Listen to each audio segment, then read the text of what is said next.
Abonnez-vous massivement sur Aïcha Okoko Network. Kofi est une force. Et puis quand c'est Sankara qui vient dire comme ça, la télé, le bas, Azana Makamna papier le prince dans la cité. Azana Makamna pyrogène dans la cité. Azana Makamna yémo on a la cité. Azana Makamna maison mère dans la cité. Maison mère pour prendre bon moment. On a tiré la futilité pour la visibilité. Mais il n'a qu'à pouvoir plutôt arranger Mendourine. Aïe baneni ba osala pour que album mo ezo awa protéger base. Ya mon titre. Protéger base. Ya so ko protéger base. Album on a mon déjà pe mboaki la libanga na pour dire fait soyer. Parce qu'il y a tika la ko protéger base ata mala morte. Atika concert à Wenye musique à maison mère à concert et artiste. Abonnez-vous massivement sur Aïcha Okoko Network. Oui, on a changé ça ba discours. Oui, en soi, nous avons. Mais tel que vous avez les soldats, comment on les connaît, inaperçus. C'est comme si quelqu'un qui n'a pas existé. Tout ça pourquoi? Parce que on est Sankara, pyrogène, papier, les princes, on a ça, mais c'est important. Et ils sont dans des futilités. Des futilités, on bête parce que on va boire, on a TV, on a bangé aussi longtemps. Moussa le permettra, on va vivre ça. Orchestre. Abonnez-vous massivement sur Aïcha Okoko Network. Place où va check Gims, soit. Nani a légué. Dans la vente, il y a musique, mais par rapport au les autres par rapport les autres qui Fali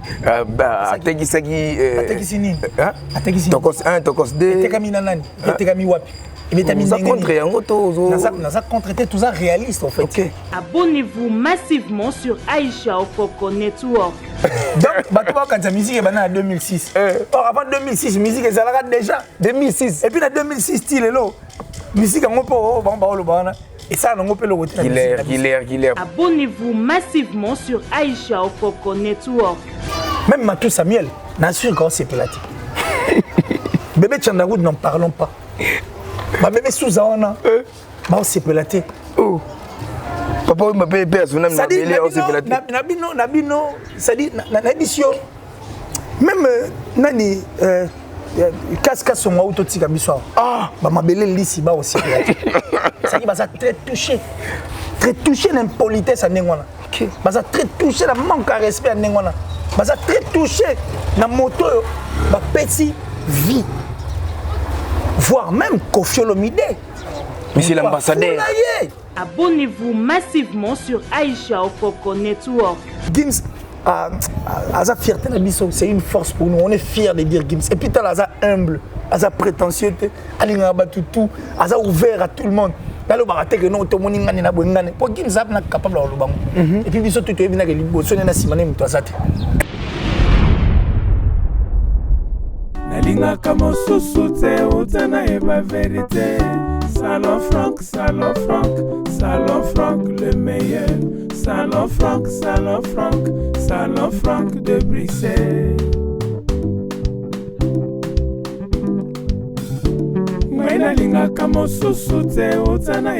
Je fais appel à vous, le grand homme, le grand dame, ainsi que les enfants. Venez visiter le spécialiste de la coiffure, Salon Franck, le meilleur de Bruxelles. 30 ans d'expérience. Chez nous, c'est le professionnalisme, la classe et la qualité. Salon Franck, Salon Franck, Salon Franck, Salon Franck, le meilleur. Salon Franck, Salon Franck, Salon Franck de Bruxelles.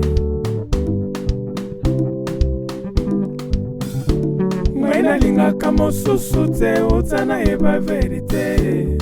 Nalinga kamo susute utana eba vérité. Salon Franck, Salon Franck, Salon Franck le meilleur. Salon Franck, Salon Franck, Salon Franck de Bruxelles. Avec cette carte de fidélité, vous avez droit à une coupe gratuite. Salon Franck, le meilleur de Bruxelles. Chez nous, c'est le professionnalisme, la qualité et la classe. Salon Franck, Salon Franck, Salon Franck de Bruxelles. Nalinga kamo susute utana eba vérité. Salon Franck, Salon Franck. Abonnez-vous massivement sur Aïcha Okoko Network. Ba mama ya poto pe ya Kinshasa ba vrai chéri ba oyo balingaka bonzenga ya nzoto na bango pe ya suki na bango esika ezakaka semoko na Kinshasa. Salon l'oiseau d'or chez Mama Christelle. Awa soki papa omemi mama babongisi ye suki basali ye manzaka balatisi ye tango akobima abongwani angelou. Na salon l'oiseau d'or okokuta ba service yele lokola parfumerie, vente ya ba produits cosmétiques, vente ya ba perruque, vente ya ba produits ya suki ya solo solo pe ba accessoires ya beauté et bongo pour la bino ba marié to bosani bino te location ya voile pe kolatisa ba marié kaka ndenge to mona kana ba mikili ya poto make-up kutu kolobate pe ba service mususu ebele pona kokoma na salon l'oiseau d'or adresse ezaka kamoko avenue Sergent Moquet numéro 16 référence à 109. Na salon l'oiseau d'or chez Mama Christelle, soki okoti kao okobima ok.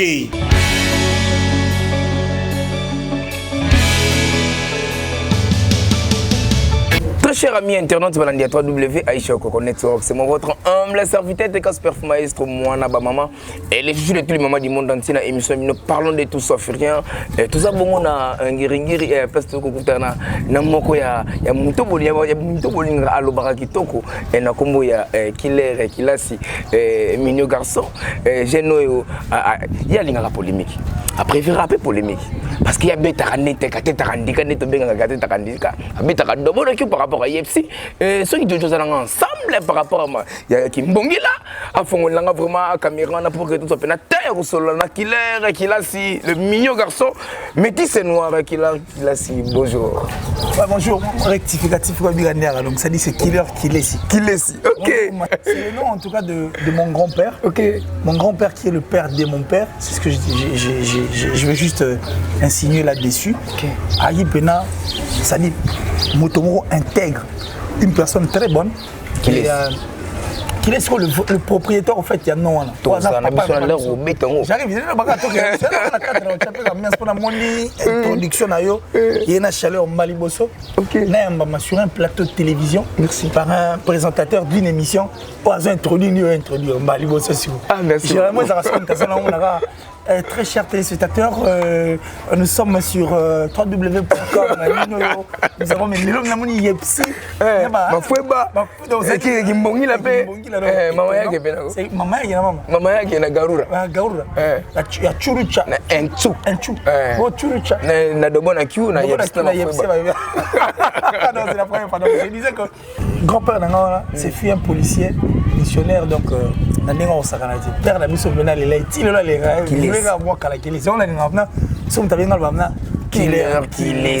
Voilà. Nadia Lizous. Il n'y a jamais de chèque. Ok. Il y a né pour briller. Et continue à Yepsi. Merci beaucoup, cher ami internet. Vous comprenez qu'il y a un killer, kilesi. Voilà. Allez, venez pour nous sommes bon killer, kilesi. Ouais, tout cela vraiment moi parce que Zara analyste et puis journaliste et par rapport il y a Maramutali et tout ce matin il reçoit un killer kilesi et par rapport à Maramonezo les la communauté congolaise et puis pardon la musique congolaise nabiso killer kilesi. Voilà. Killer kilesi le mignon garçon.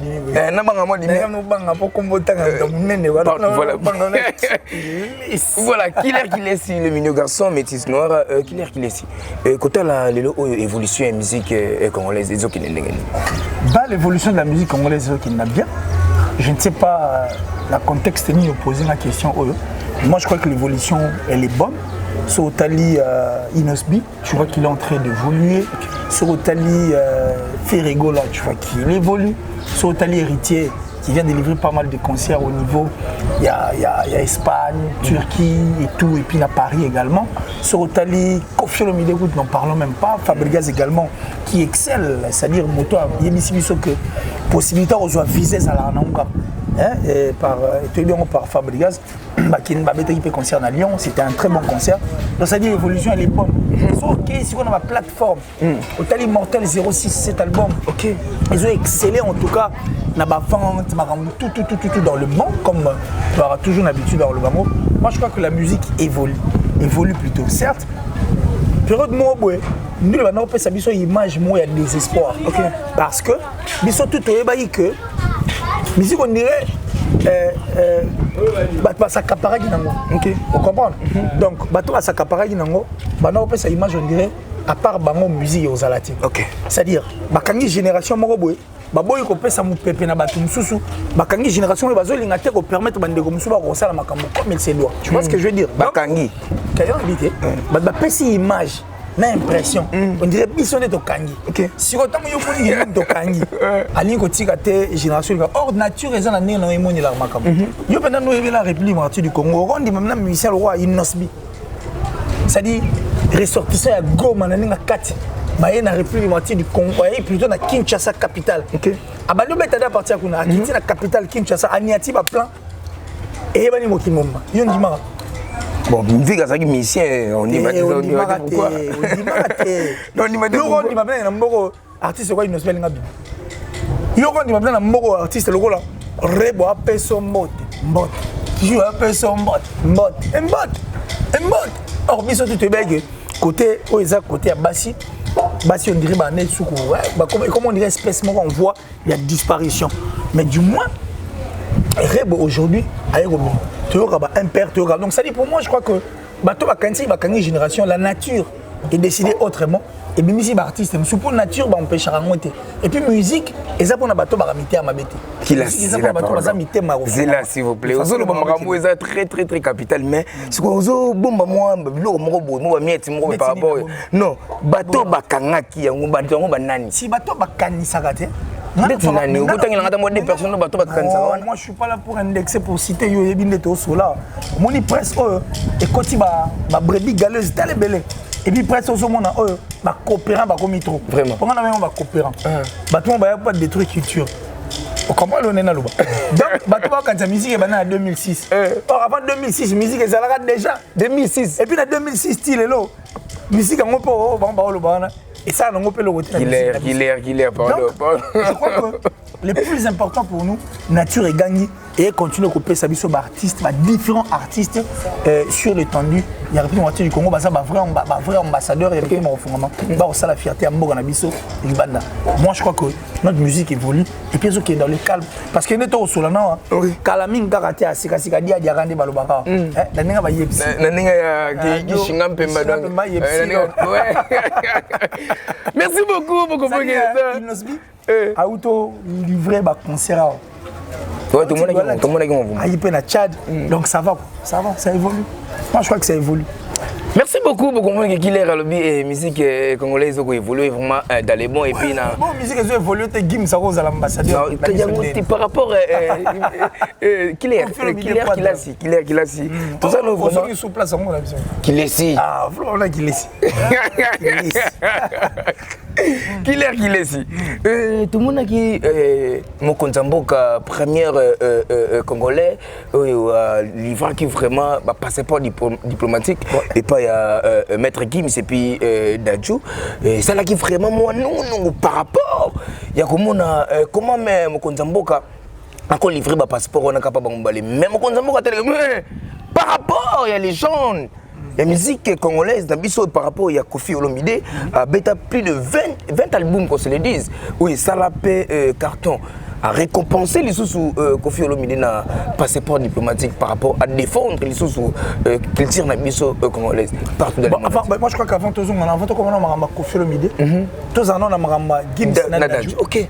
Nous ezali dû à quoi c'était par rapport à quoi en fait mais bango bazara na bango na poto ndeni bango ba mériter ko ba passeport et pour ba pimeli bango ba passeport na bango kuna na France tout ça ezali nde bango par rapport pour bango na bango na poto ba pimeli ba passeport. OK. Mais il y a des artistes musiciens congolais bazara ba belge ba français pe. Ouais, c'est déjà un faux débat. Et puis quand on a poto ça veut dire qu'il y a des artistes net l'artiste n'habite pas ici. Il habite à l'extérieur de ce pays. Aya ka kin ko sara boulé pe azongi. L'artiste monsieur va rapper fréquenter en Afrique, bah la plus Mikil. Gims Goutara en Maroc, avant dans le Maroc, et puis il a un passeport congolais. Si nous par rapport à n'y pas par rapport à la musique, ou bien on mériter d'être aux ambassadeurs, c'est ce que je veux savoir. Bon c'est ça peut-être les gens il y a la musique, la musique. Si Gims ça mérite à monter pour Nani. Et c'est bon.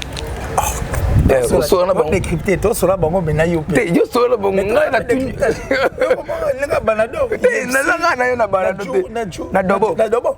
Mais vraiment, de ton son, tu as un décryptage, toi et moi. Dis-moi, de ton son, là, yo, awa. Musique, Gims, ça bêtara. Il y a un rapport avec la musique, la bisou. On a une question parce que ça. Non mais toi décrypter c'est nga ligne invité nga ligne analyse wana to salongo mais toi salongo hein yo quand tu vois ça paie comme jamais ça paie comme jamais loulou et boutin mais ça paie comme jamais guitare et bétana ba rythme wana le style et puis na ninga clip na l'image en fait on va passer na clip wana voilà et ça un rapport mingi na mboka nini RDC Sorogi non, Bella. Dis-moi Bella. Dis-moi Bella. Rumbe na katiti. À part ça, Gims na kati la musique n'est rumbe zali. OK. Et puis Gims source d'inspiration na emi. Et ça rend la musique na biso qui est la musique africaine. OK. Si on croit Gims a quoi mérité te aux ambassadeurs. Il y a musique na biso. Surtout que na ngata na ninga ba musique. Artiste a bêta album mo abeti album sur bon ba benga mo international album mo abo ça ba radio international artiste na bêta album international to bi artiste mo o bêta album international za fali popa c'est-à-dire abeti album abeti ba mango na français asali ba featuring c'est-à-dire il y a ça là ba featuring né mon Gims pour bateau il y a ça ba featuring on ça bateau ka Gims passer na bango ce qui veut dire musique et ça lango international musique et ça rend sur la frontière. Vous comprenez? Et la musique, et ça dit c'est une partie en tout cas, il y a bon mot une abysse quoi. Vous comprenez? Et puis ça m'a dit sauter. On peut un exemple donc je crois que Gims Ozomo na wana abeta route ba style ba musique na biso biso to lobi na kati. Ah. Mais si on peut ça exemple mot typique. Ndeko na biso akufa après ma place Azali, là que de style la musique en obeta ils a reggae. Reggae, c'est un style musical au biso tout que ça, il y a des Jamaïcains. Si il y a un Norbert, on a en Afrique du Sud, et puis on a le succès. Norbert a peu mon kilomba.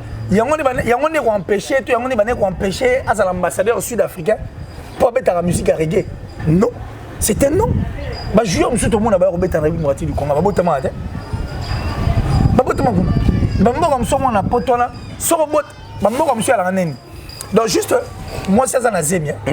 Moi sinon par exemple à la Zambie, il y a 9 mois. À la carte avion. Au moment où l'avion est commis et frôlé c'est-à-dire quand il y a sol en fait, toi tu as exemple mon sol français avion ça a.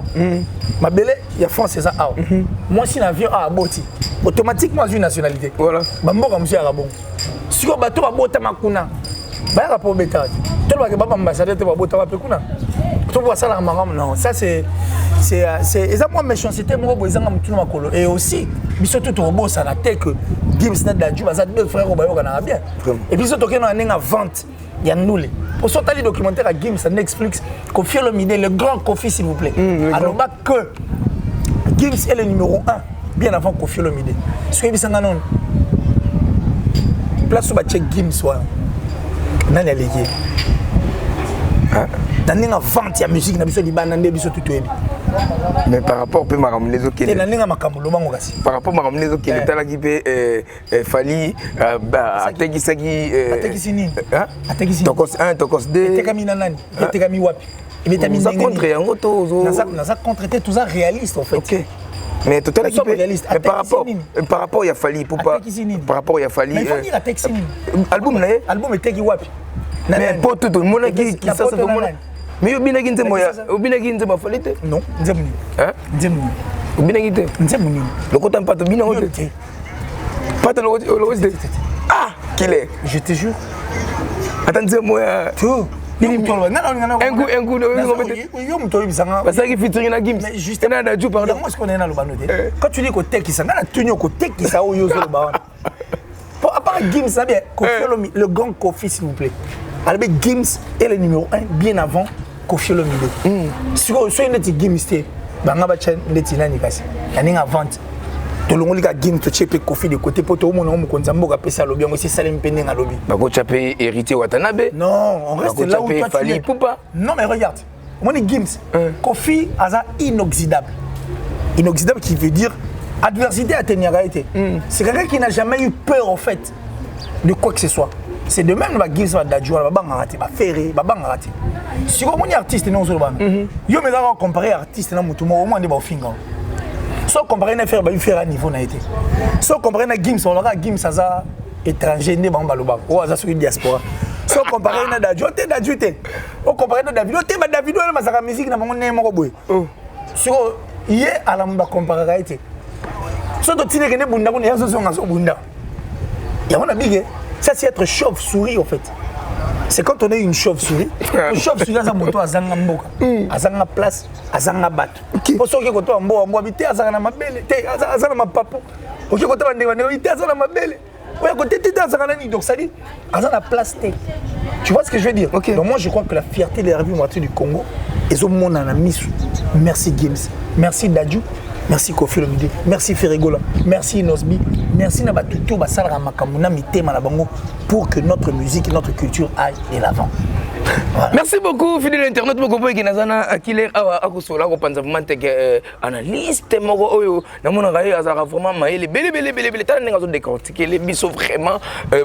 par rapport à parlons maintenant de Kofi Olomide, monsieur l'ambassadeur, son excellence.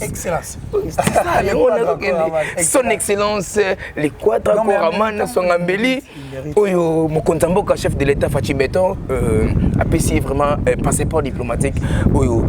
Ambassadeur et puis bakomi ambassadeur de musique congolaise il faut défendre musique culture na biso vraiment avant au Québec libanda c'est Kofi ne doit signer pour Québec libanda oui c'est le disque selon parce que c'est lui qui est mais il est ambassadeur quand même ça Kofi makamute te yende des charges même c'est ngamute il signe pas d'adju je ne pense pas mais pas gende kuna fo moi je crois que Kofi Olomide avec ou sans ses passeports, ou sans le titre au azur, le titre honorifique, en tant qu'excellence, donc monsieur l'ambassadeur, Azoana, tout le monde mérité mieux qu'il y a.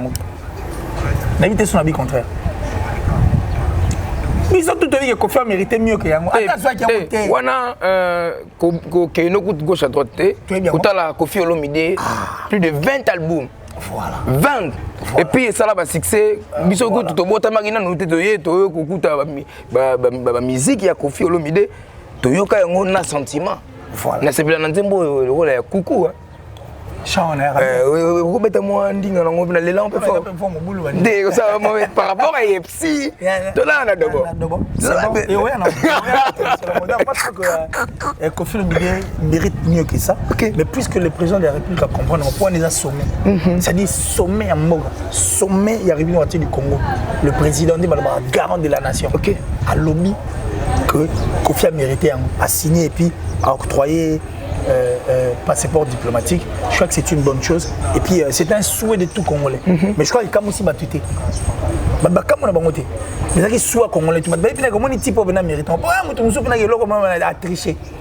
Mais bien sûr tu venir que a triché ta méritant.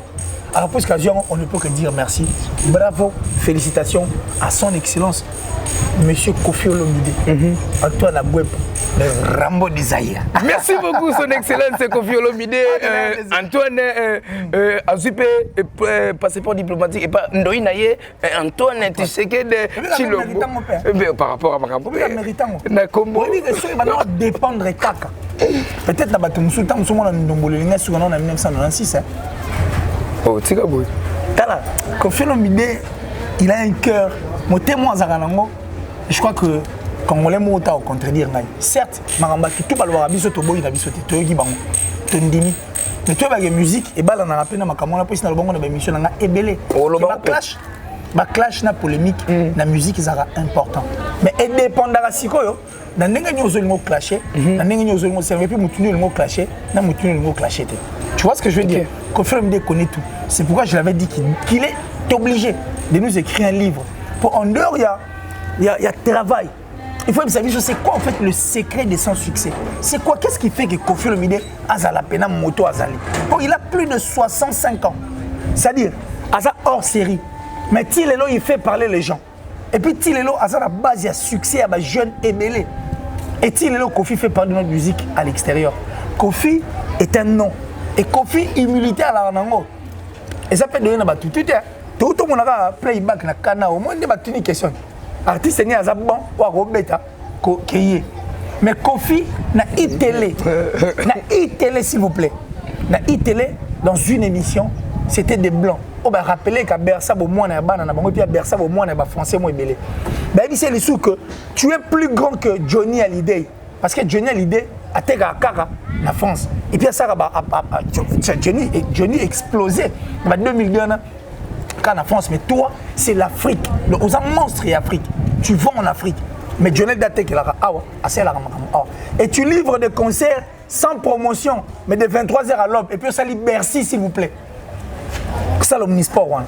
Mais tu as humilité à Kofi na plata non, je ne pense pas.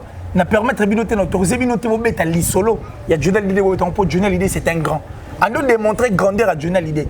Ami qui ici après si mutu sous place. Et ça donne à tout le monde. Kofi le monde ana. Non mo le souka 96. Vous voyez que non mo le souka na fleur de l'amour. C'est vrai. C'est vrai. Oh. Kofi a Ndombolo depuis 96 à même on tient à 2000 2001 2002. Son abo santé bien même tina Bercy. Aujourd'hui, si on va dire que le Ndombolo est comme un style, il y a musique africaine, hein? Il y a une style Congo mais en Afrique. Il faut aussi remercier Kofi Olomide. Ah ouais, parce que Kofi peut n'abetan Ndombolo va ninge tout. Ah non, on a 98. Il y a le Zanani. Ndombolo, Ndombolo, Ndombolo. Non, voilà ce qu'on a attentat si vous. Ok. On a solution na ninge pena Ndombolo. Yongana ko tapeta Ndombolo. Ndombolo. Ayana on a abeti on a 98. Ayana on a 99 et qui est na 2002. Est-ce que mon énergie a channel one? Souci na pesa que musique est musique. Donc moi je crois que Jodongo il pardon, Jodongo il a si ma caméra coupé ça pour nous choisir killer azo toka vraiment. Non. OK, merci. En étant ambassadeur, je crois qu'azo méritant on peut rappeler na souci à musique est musique. OK. Alobi vie mo boye, alinga ba petit na ye, matika la bango ka ndetante. Mais la linga bango. La linga bango tante bo biso tu photo bunda la musique. Pour ça to bito ke na nuli na biso. To ke guerre musicale. Sans Kofi Olomide. Et ça quoi to ke guerre mis sur Toboka. Donc, dans ma facette tout Kofi Olomide mérite d'être ambassadeur. Aujourd'hui, tu es fier de voir l'artiste parce que Kofi Olomide ce qu'on fait l'ingénieur aigle ngazala va péter. Ah d'accord. Ngazala aigle. Si on t'a la quadra aigle ça comment ndeke. Non. Aigle ça comment ndeke. Si on t'a la quadra, t'a la quadra. Hein? Akanga muté matin na maternité à quartier latin. À Foula, ma génération, il y a un candy qui coussine le cœur. Honorable, il y a un peu de conflit, il y a un peu de brand. Il y a un peu de soleil. Est-ce qu'il y a un peu Chamberton? Il y a un peu Junior? Est-ce qu'il y a un peu Moustapha? Moustapha, c'est un vocal, mon corps. Est-ce qu'il y a un peu de pour qu'on finisse par c'est-à-dire il mérite d'être ambassadeur pour Afoula à continuer à Foula. Et tous les artistes et musiciens congolais à CPLA, même Yo. Même si journaliste, même artistes et musiciens, tout CPLA, Kofi le bel roman pour Nayo. Pour ça, le bel roman pour Nayo et personne peut m'accam. Pour Kofi, c'est un nom à la kilo. Donc, moi je crois qu'il mérite d'être ambassadeur. A mérité de passer pour on. N'y a pas dit, ça yango, na yango, alanga zalara quadra. Et puis il a continué à poser. Quoi, je méritais mieux que ça. Mais le roi est sommé. Un chapeau, on dit merci. Coup de chapeau parce que Kofi mérite. Et puis on dit bon vent au Kwata Kouaman. Et je précise que mon colonel toi là il peine. Moi j'ai reçu un appel et ça les bien qu'il y a un comité mais tellement presse en moi brebis galeuse, tellement presse en moi coopérant, tellement presse en moi parvenu. Ça dit biso toi là Iwana, le roi est président star toi il a OUA. Tu es bien pas mon konzambo. Tu es na OUA. Moi le belon Kofi Olomide. Il y a massa na ibula. Tu es bien to comme bien tina OUA. Si déjà jour on a eu un désordre total bah étudiant il y a INBTP bah il y a moi premier on a habité soni. Affrontement il m'a cassé entre les policiers bah on va calmer bango bango bazo linga ba leka et puis ça posait problème. Tu vois ce que je veux dire? Donc nous étions là avec héritier Tozeli je crois 20h 20h30 tout le monde là le quadra excellence ambassadeur en homme humanité biso to bito katsa nga muto pema to zela ra so abimi to kinga nzela mo to zela to mama mo et to ba na so abimi mais tellement ba parvenu baza trop un journaliste na habité to benge bongo a déjouer bato a détourner attention bato Paul Roy tu as en communication na héritier tu en communication. Héritier a tenu position pour national déjà si l'ambassadeur était déjà sorti de façon que biso to ya to tchaba micro na biso to poser la question non. Tellement qu'il est méchant à des jeux biso non quoi adresser qui ndaki bango bakena bango. Bon tala la situation bon rompende comment il calme le territoire sur ba coup d'état sur ni peut-être tout tikala anti bailleur tardif normalement bon moi toujours moto na biso toujours na biso tranquillement or ko fait limela ina noté ko fait sorti après ayine na kati abimi après pour on va sur exclusivité est celle non peut l'autre vraiment voilà. Merci beaucoup fidèle de l'internet vous comprenez que na killer ko pensa vraiment teke ko beta pena dobo par rapport à qui on a epsi killer gume comme non ko décortiquer les biso l'artiste Dadju et Maître Gims. Bah ça décortiquer comme Maître Gims Ndenge Bazali. Non mais Maître Gims c'est un nom. Déjà moi je n'ai plus rien à dire quand c'est le grand Kofi qui dit que Maître Gims c'est le plus beau cadeau au République du Congo dans les UT. Oui, non les UT. Mais donc c'est que ici OK. Et puis c'est le numéro 1 bien avant le quadrant. Vous comprenez? Donc c'est notre miroir, c'est notre image. Gims a battre le record et puis Gims a eu à livrer un grand concert qui est une fierté de la République du Congo. C'était au stade Défense. 72 000 personnes s'il vous plaît, avec 2000 techniciens. Exploit. Et je crois que c'est le premier rappeur noir qui a pu faire ça. Et pour moi, la humilité, la simplicité. Mais là, Kofi, par exemple, pour Kofi, parmi les bateaux, humble, il fait partie. Vous comprenez? Il fait partie. Alors, la humilité à Maître Gims, il va dire la victoire, ce n'est pas une victoire, ce n'est pas comme ma victoire, mais c'est la victoire d'un Congolais qui est arrivé clandestinement en France. C'est-à-dire, à son gloire dans la République démocratique du Congo. Vous comprenez? Donc, moi, je crois que Maître Gims, c'est notre fierté, c'est notre image. Il y a la tête au bim, ça arrive, il y a la bêtina. Il y a la bima, la bêtina, il y a la bêtina. Il y a ça dans la tête. Il y a la sous Maître T. Il y a Gims. Alors, on est maître. Les gars, mais tape tout. Mais il y a papa. Tu as battu le record à Johnny Hallyday. Le grand Johnny. A battre le record, tu as battu le record, tu as battu le record. On a fierté la bisote. Et puis, soit la Foudiava dans le Maroc. Ah non, Gims, n'a pas au Congolais. Non. Je ne sais pas quoi te dire quoi. Donc, ça dit Gims, à sa fierté la bisote, c'est une force pour nous. On est fiers de dire Gims. Et puis, tu as humble, à sa prétentieux, à l'ingaba tout, à sa ouvert à tout le monde. Dans le baraté que non, tout le monde est ngane. Pour Gims, ça n'est capable de le banc. Et puis, bisote, tu es venu avec les bosses, on est simane, toi, ça. Alors, Dadju. Il est numéro 1 bien avant Kofi Olomide. Mais moi, dis-moi, il y a Yolo, moi, il y a Yolo. C'est-à-dire, les bossons n'ont pas moututé. Donc, vous avez la tête, les bossons. Alors, on va pas démarrer par la TV par le bien. Mais telle humilité, la simplicité. Prétention exacte. Donc, c'est-à-dire, la star, la vraie star et le vrai ambassadeur de la musique Nabiso. Dadju, c'est notre fierté. Il faut voir aussi Dadju Eskaouti, Tiakoma. Et puis, moi, si y a Congo, Naël Moni, pas si. Merci. Un coup. Obi? Un coup. On a mis moi ça Congo. Tu vois la pesa qui fraîche? Non, mais on a un zémo neta. On a mis un zémo Dadju, il y a des gens qui ont ça Congo pesa qui zémo nan ya Gezma. Non, c'est un zémo Gezma. Bon, on a Gezma de fit. Non, mais ça initiative, il y a bateau Moussous, donc il y a. Non, le big moi ça Congo. Non, jaloux alors. Dis-moi, jaloux, je suis jaloux. On quand même style la musique, on a 4 mois de guitare. Qu'est-ce que tu peux faire featuring na Aigle? Non, mais il y a Dadju. Toi, tu me parles de Dadju. Et puis moi, je te réponds en fonction de Dadju. Notre fierté de Dadju et puis Gims. Allez, tout de suite, comme monsieur l'ambassadeur. Kofi Olomide Quadra Kouraman. Passez pas rouge. Merci beaucoup, fidèle internet. Très bon communiqué.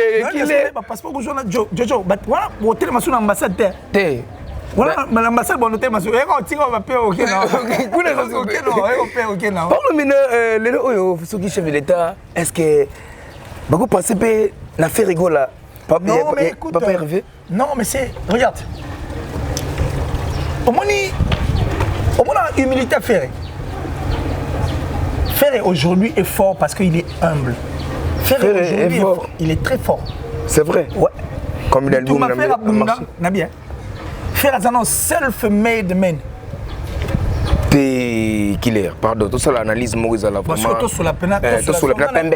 On a bien na mutamaile. Tout sur la peine. Tout sur la peine pembe. Par rapport à Mbetali, Killer. Tout le monde a Ferré et Papa Hervé. Ou bien que Papa Hervé va fort. Il est fort. Oui, Nagoyemba déjà. Il est fort. Depuis que tu vas une heure, il y a comme maman chanta. Depuis que tu vas une émission, il y a seulement maman chanta. C'est là, non. C'est une question qui est simple. Depuis que tu vas une heure, tu as dit comment chaque Congo. Non, attends, comment chaque Congo aussi. Il y a autant avant pour 25 minutes, on va faire des fois. N'a pas autant avant. On va mettre sur le matin. On doit faire effort. Combien d'albums déjà? Oh, mais là, il y a 400 albums. Il y a toujours un top et puis on continue de parler de lui. Marie-Paul a Limora, a Nega Moko. Avec un album, tu as Nemora, Limora, tu as Masoleti. Il est fort. 10 ans sans album, tu as une 11e année.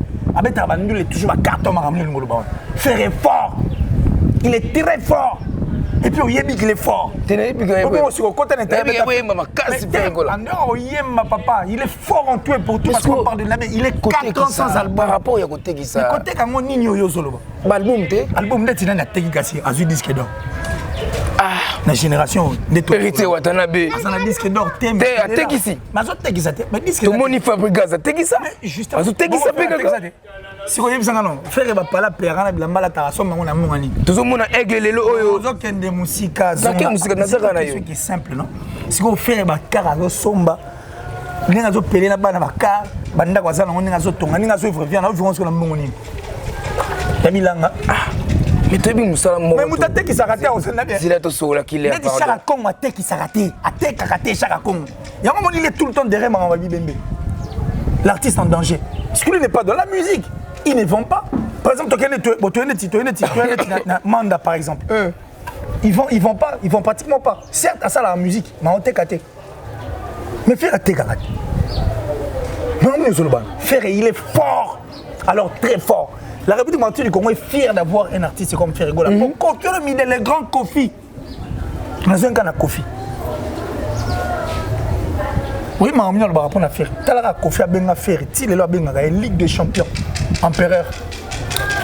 C'est Kofi. Et ça, le grand l'ambassadeur non. On a podium, s'il vous plaît.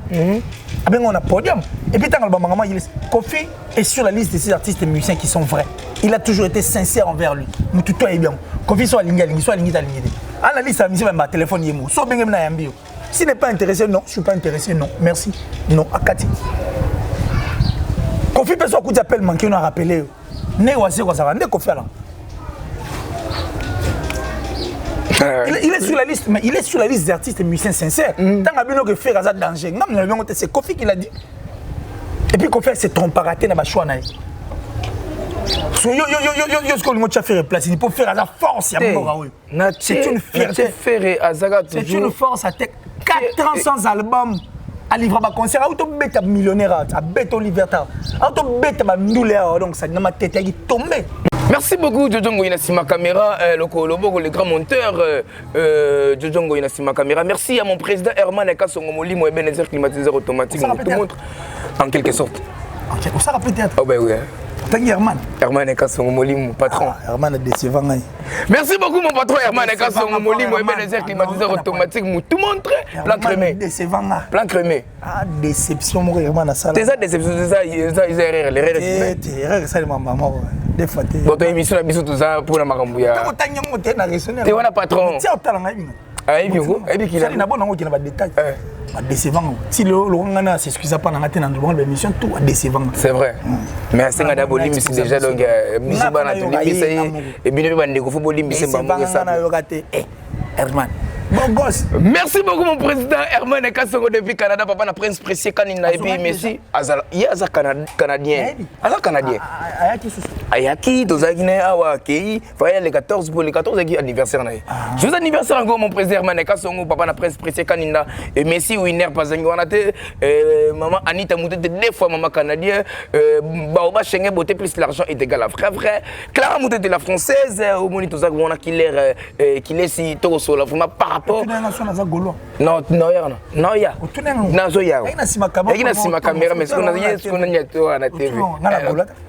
et je l'ai toujours dit, je n'ai jamais été un Golo.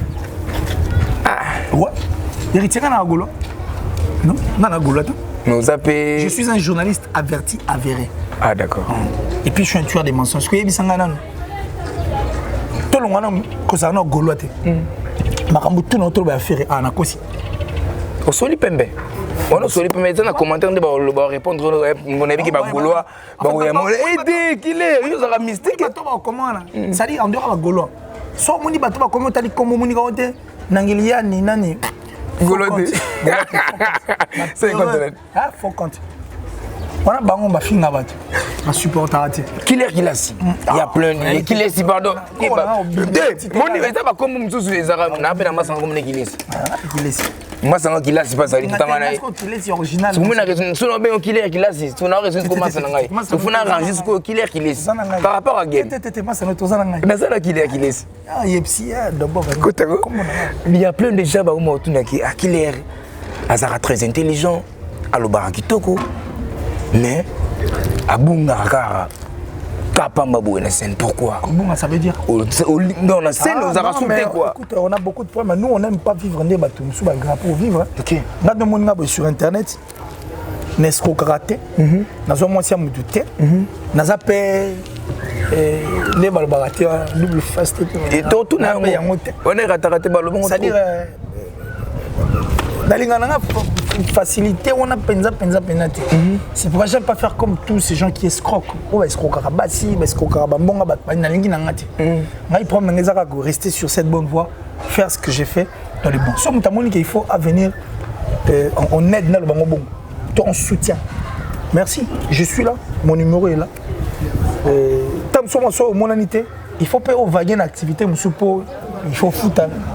Il faut ma provision et puis mon carburant. On a une vie au fait en dehors de cette vie. Alors vie on a posé à la combler, faut ça bien. Bateau pas ça vrai. Le roi biso est dans la difficulté aux oba. Moi c'est OK.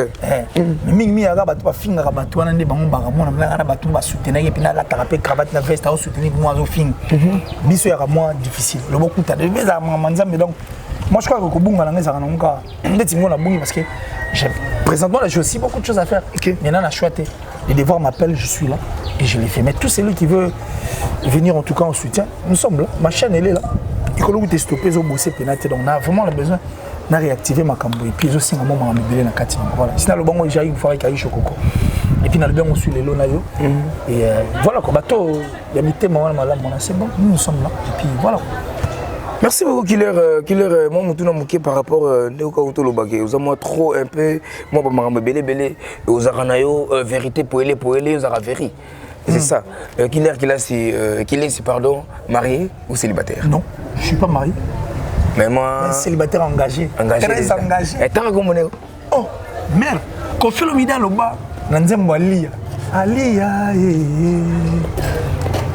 mukarame tele kuna minu pembe lokola nzambala ya papa siko mkomuzu kwa tavana pale amona bato mpako bae bafutsa mpako chez la pale akopa de tete mère legi batutu bako beta misu basi makasima ba style ba calculatrice ça dit impôt il va dire roya 20 à 40 mais mbala na pena vie de position ba bambole ba 200 et quelque yama ni wala ka kitoko maman batika ngote na dans la do mère fa bimaka sukaka na balcon siko balcon yango mère ndeka tout le que likoleza kana libaku te mais mokolo kutana kana libanga ndako pana ke likoleza na libaku karama pe ko tu afuma limi ouais soloko karama pe na ngato pona te na lobby parce que la mienne elle est fidèle nazoya wana na pe na fidèle nazoya karama pe ko tu afuma limi si batiki ba poso pipi le tomate le takaparese moko mais jamais bête équipe moko boyo ki l'air à lobby que na ninga ta normal pour tous en abso moi bref la personne qu'on aime on l'expose pas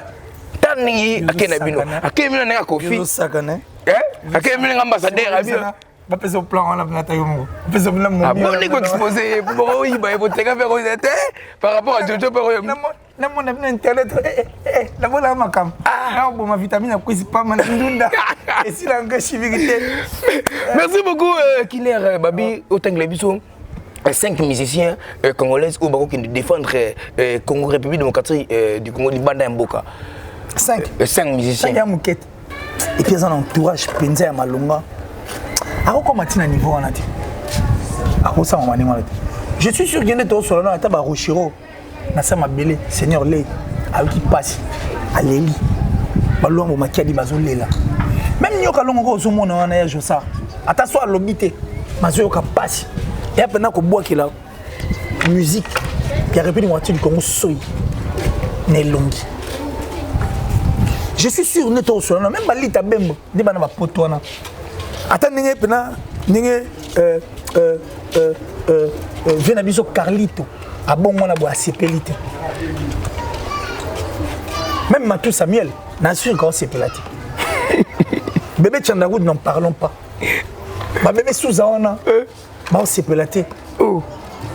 Papa, il m'a payé personnel, m'a payé au CPLT. Nabino, ça dit, l'édition. Même Nani, casque son auto tika biswa. Ah, bah ma belle lisi ba aussi. Ça dit bah ça très touché l'impolitesse à Nengwana. Bah ça très touché la manque à respect à Nengwana. Bah ça très touché la moto bah petit vie. Voire même Kofi Olomide. Monsieur l'ambassadeur. L'excellence soit fou là, Tilelo. Quadra des sont vivants. Est-ce que bah le bandé mon a beaucoup le bam? Ata Inosbi ana sengwata malamote non na kanda wana Inosbi a utobuka Cameroun wana même Rebo en étant grosse à CPLT la gaz fabuleux wana ça dit bato belé ba CPLT c'est un manque de respect même si tu es dans orchestre né ata bato ba beta ba mbunda bato ba rapper na drum bato ba nini bango ba CPLT c'est un manque de respect vraiment un manque de respect ça c'est manquer de respect à la musique congolaise. Musique et puis ça artiste ya osaranati. Musique misa zobe na XOR. Un grand danseur musique au monao. Nous na biso misa pena Janora. Pour Janora na so akepena bina kwasa. Kwase kaso ba che d'ailleurs ko so ba na Janora na Cameroun. Ne pena na ebela i Pepe Kale. Ne Pepe Kala beta ba côté wana. Afrique centrale, Afrique de l'Ouest, Afrique de l'Est. Ndé na bele Pepe Kale so ba che Janora na kuna. Yo dia nini? Ngana dia ndunda ngaba bina na parado madame para amakanaki Cyril na Cameroun na bina ma. Et puis pour la playback kaka vraiment.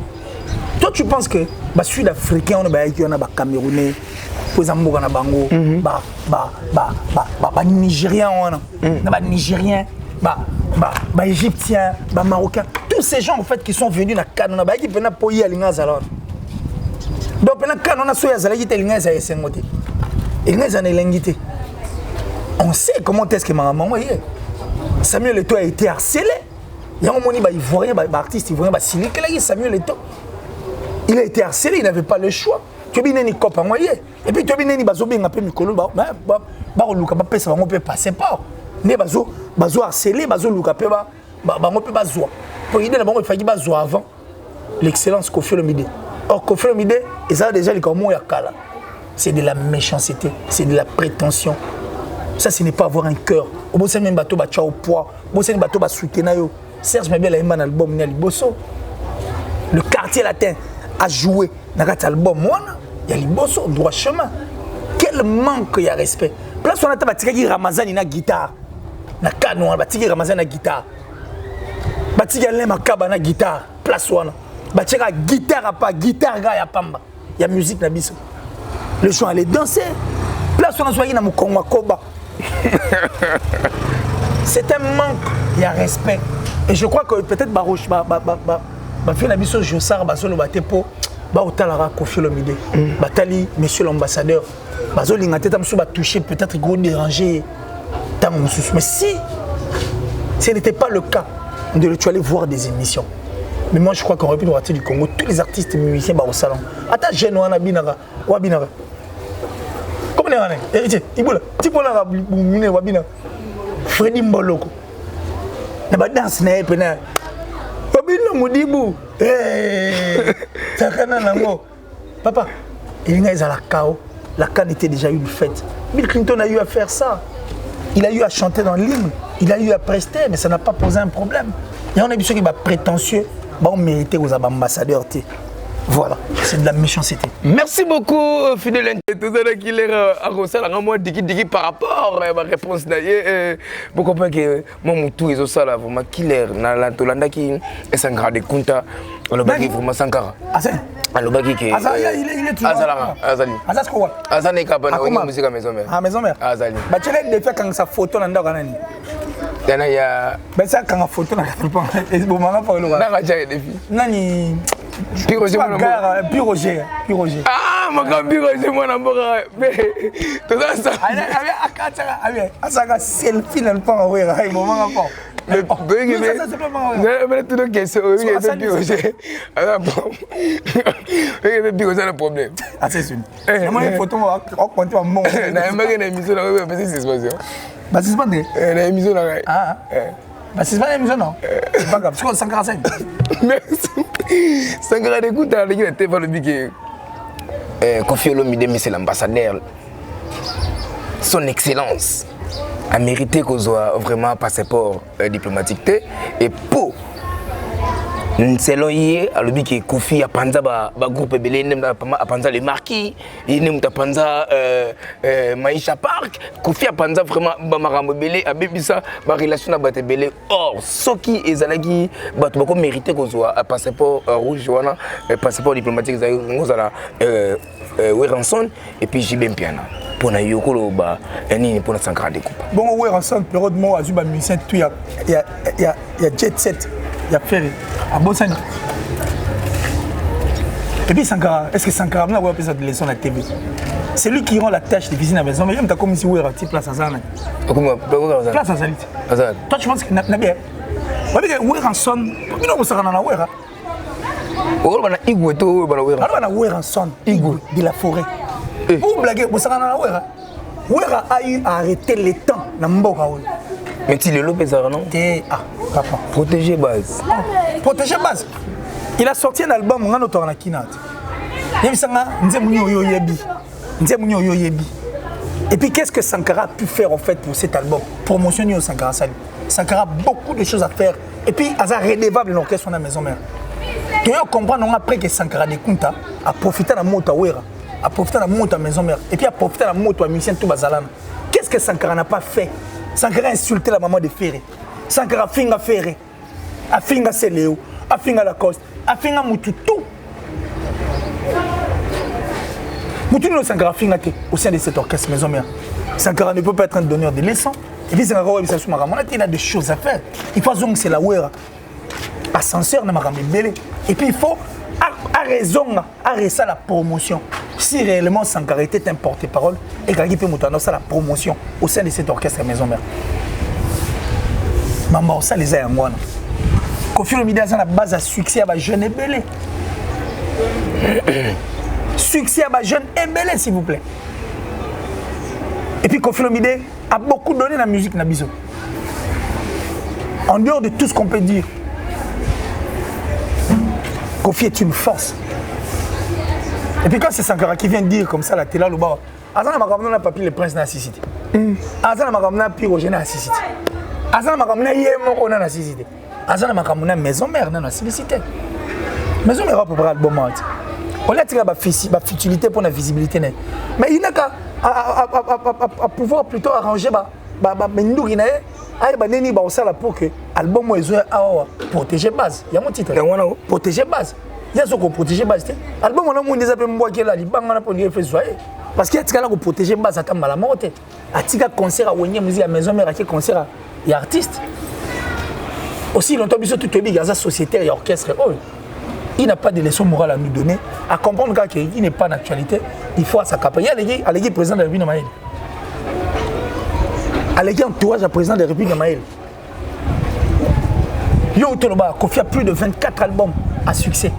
On a rappelé que Kofi Olomide a la base à succès. Même Manzembe Belora, Kofi Olomide a la base à succès. Pour ceux qui ne dépendent pas de Kofi, ceux qui ne dépendent pas de l'orchestre, on a tué Souka en 2000, 1996, 97, 98. Mais Kofi a emmené un crime sous petit et pour ça, toi tu penses qu'il est plus intelligent que le président de la République? Tant qu'on va vendre des il faut que tu passes un passeport ou choper un Kofi Olomide. Il faut tout réfléchir. Il faut vraiment réfléchir. Il faut vraiment réfléchir. Merci beaucoup. C'est un faux débat. Merci beaucoup, Killer. Un faux débat. Sankara a beaucoup de choses à faire. Toi aussi, là, l'album Awera. Il faut l'accès au Salam Salapa Awera. Parce que oui, orchestre la maison mère, comment on dit orchestre comment existe. Papa, maison mère. Weranson, il a arrêté le temps. Weran a été passé à l'habitude. Et comme on a dit, on a ça bien tout. Nous avons attaqué pour la bouteille, pas comme changement de fréquence. Tala, Weran longo la batuna na Inibra. Aïe na mona bralima. Weran no mona ran. Weran mona ran. Il a arrêté le temps. Attends, moi ça va ma colo de l'aéroport ti awa. Weran mona ran. Weran mona ran a changé ça ma discours. Weran son mona ran. Mais tel est-ce que Weran les soldats comment on les connaît inaperçus, c'est comme si quelqu'un qui n'a pas existé. Tout ça pourquoi? Parce que on est s'encarrer ba pyrogène ba papier les princes on a ça mais c'est important. Et ils sont dans des futilités. Ba dispute on bête parce que ba on va boire on a TV ba on va banga aussi longtemps. Moussa le permettra on va vivre ça orchestre. Pour ba faire ba œuvre, ba hériter ba œuvre, ba c'est Léo Scram, ba Bill Clinton, ba Maestro Fabre, tous ces gens là. Vous voulez maintenant que et le Rwanda c'est boum pour na battu mo ba miki ba pour na intérêt na bango. Dans tout le bagage là parce que on a car parce que on a parlé à mon niveau c'est bon. Porte-parole patron. C'est bon. Mais bon ça dit avant comme on a car on a orchestre il fallait et produire pour Azalo Azalelo. Qu'il arrête avec tout ça. Qu'il arrête. Moi je crois que c'est un faux débat donc. Merci beaucoup fidèle internet Djongo comprendre question na yo yebsenga na tuna killer aux réponses nous j'espère. Merci cher fidèle internet comme vraiment na souka ya émission na bino parlons de tout sauf rien. On a si on a bazo fin insulté de faible. Moi je suis en train de parler en tant que killer qui laisse. Merci. Alors Kilesi. Ah oui. Parlons de tout sauf rien comme une émission vraiment vers la fin émission na biso mais hôtel sur caméra wana. Caméra na zabena pona yo jojo ben la yo ko zoomer vraiment moi mauvais souvenir na yo ya vie oyo soki killer abeti yango sala ki vraiment pasi oyo soki pe aza pe na ba nini tout ça là ma émission bimaka ye killer caméra na zabena soki oko beti la biso de mauvais souvenir moko boya pasi pona yo que ça biso plaisir pays dédicace mot de la fête mauvais souvenir na ça le plaisir ndeni. OK Mauvais souvenir na ça le plaisir ndeni. Et ça là toujours passe. Mauvais souvenir, c'est mon père en fait. Ok. Ouais. On a monté en fait. Et au moment où je suis en train de parler, je crois que les larmes peuvent me traverser quoi. Parce que c'est le plus grand homme que j'ai connu sur cette terre. Et moi je me disais que Père Dabiso est immortel, rien ne peut l'atteindre. Il y a à peine quelques années, il s'est fait opérer en fait. Parce qu'il a eu cancer au niveau à testicule. Nous, on savait qu'il allait répondre à la vie normale. Et au moment où je te parle, mon père ne marche plus. Mon père ne marche plus. Donc, on est là tout le jour, il faut kiné, il faut. C'est le plus mauvais souvenir de ma vie. Parce que tant à mon aïe, si on a qu'à rendre visite, et quand on mesure, il y a accompagné. Et bref, ça choque quoi. Ça choque. Merci, très cher fidèle internaute. On a dédicace à dédiété. On a mot de la fin, simplicité. Pour comprendre que Moutou a un problème là. Puis la tomate la taravarès, mais jamais bête équipe. Chacun de nous a sa réflexion, a sa pensée, a sa problème aussi.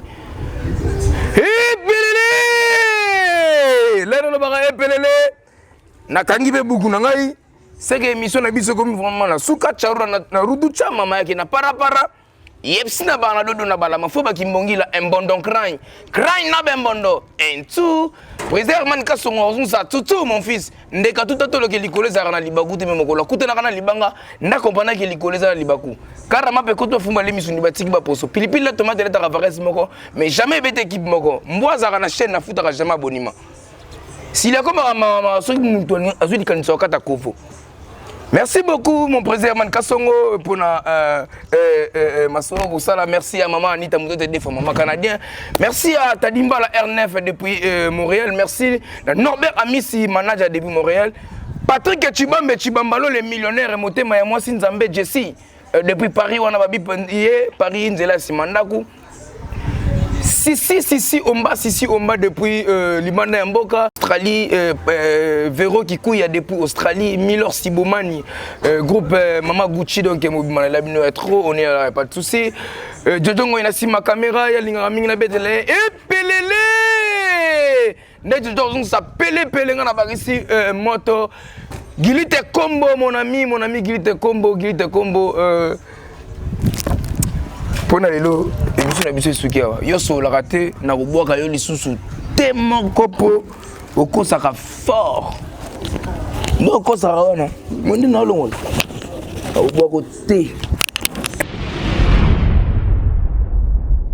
nalingaka mosusu te utana eba vérité. Salon Franck, le meilleur. Salon Franck de Bruxelles.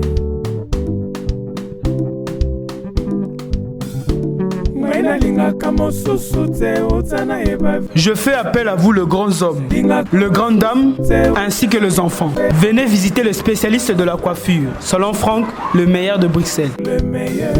30 ans d'expérience. Chez nous, c'est le professionnalisme, la classe et la qualité. Salon Franck, le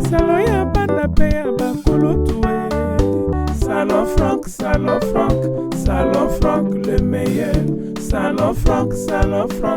Salon Franck de Bruxelles.